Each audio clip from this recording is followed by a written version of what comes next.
Hi, I'm Theodore Jager, President of the World Farmers Organization. The seasons are changing. For some of us, we are moving from winter to summer, and for others, from summer to winter. Welcome to all our European colleagues, which had their long summer vacations, and welcome back to the real world. In the real world, more than half of all the countries have just moved out of strict lockdown regulations.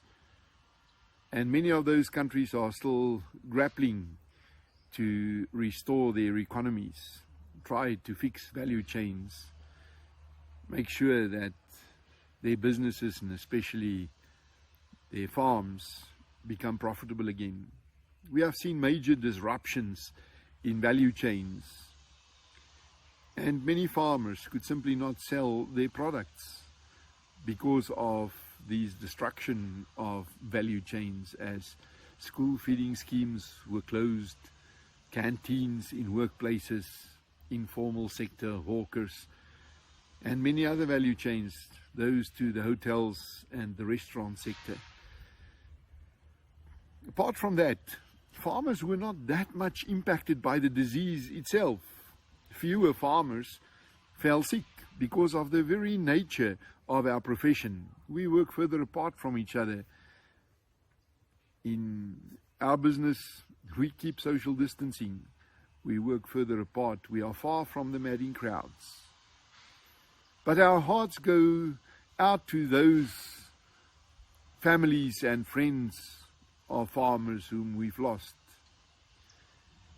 There are still too many of those. But in the aftermath, and we cannot really talk about the world after COVID.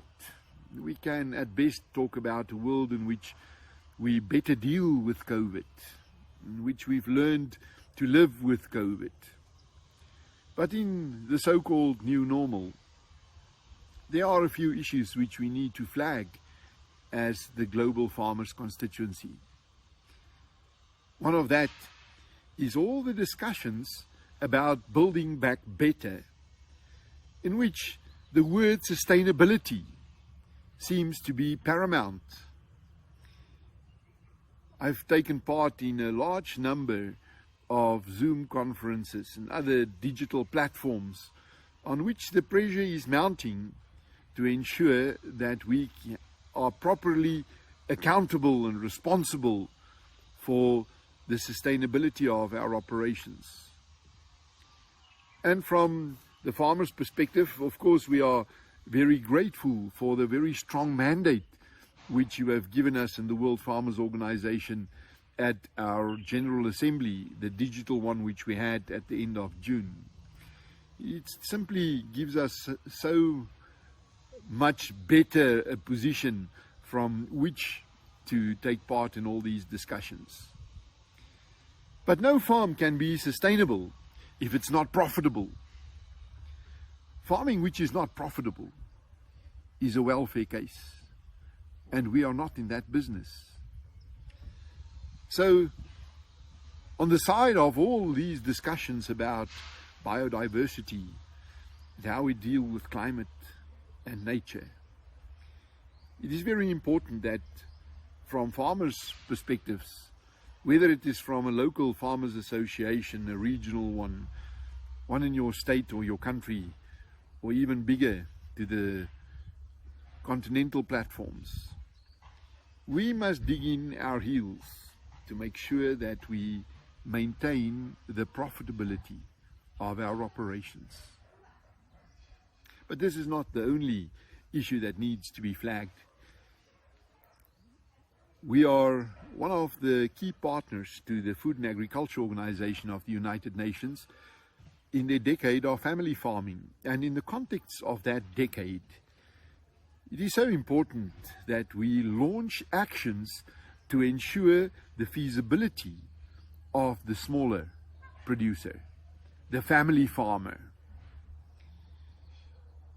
It means that there is an uphill battle against big conglomerates, multinational companies that also whilst they are involved in the financing of agriculture and in the insurance of it, in providing inputs like seeds and fertilizers and diesel, mechanization, and on the downstream side, they buy our stuff and they do the processing, the logistics, the distribution, the retail. Many of them also get involved in primary production, and it's very hard for a family farmer to compete against them. The economy of scale is simply against you. So all over the world, big farmers grow bigger and smaller ones drop out of the industry. And the idea of the Decade for Family Farming is simply to see if we can put brakes on that tendency. How do we ensure that there is a feasible life, a proper livelihood for family farmers? That everything is not just being taken over by the big conglomerates. You see, it's all about a rural alternative for city life. It's all about a life for small towns. Because these bigger guys, they do not use the local lawyer and the local bookkeeper, the local agent for inputs. They go to the cities and they use the massive legal firms and the big auditing firms to do their books. And then there's no business to be done in small towns, and they tend to fall over. It is how do we turn around this tendency of urbanization, which is one of the biggest forces changing the face of the world. For us, it is how to ensure that there is no further concentration of power in agriculture, to ensure that decision-making, entrepreneurship is spread wider across the rural parts of the world. This is all about our interests, the interests of the members whom you and me represent on grassroots level. But we need to know more about how you and your organization deal with these challenges. Please send us your experiences so that we can put it on our website and save each other some school fees. See if we can share ideas and successes. This is what we are there for. The World Farmers Organization, taking care of the interests, the values of farmers all across the world, on all 6 continents where we produce. May you have a good new season.